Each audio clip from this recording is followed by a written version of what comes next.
Wait, ang unang tanong, ilang seconds mo kayang ipasok ang iyong kamay sa bibig ng nakangangang buhaya?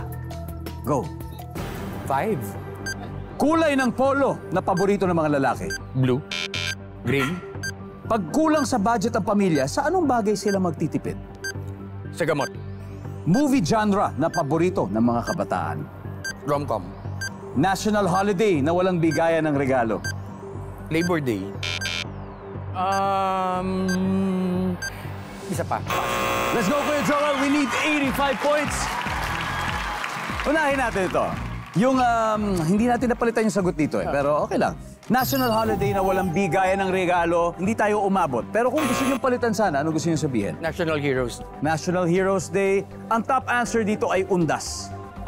Undas, yan. Movie genre na paborito ng kabataan, ang sabi mo ay rom-com. Ang sabi ng survey, top answer. Pag kulang sa budget, ang pamilya ay magtitipid sa gamot. Ang sabi ng survey, uy, mahalaga. Ang top answer, pagkain. Pagkain. Bakit Pagkain. Kulay ng polo na paborito ng mga lalaki, sabi mo'y green, ang sabi ng survey. Boom! Ang top answer ay white. White ang top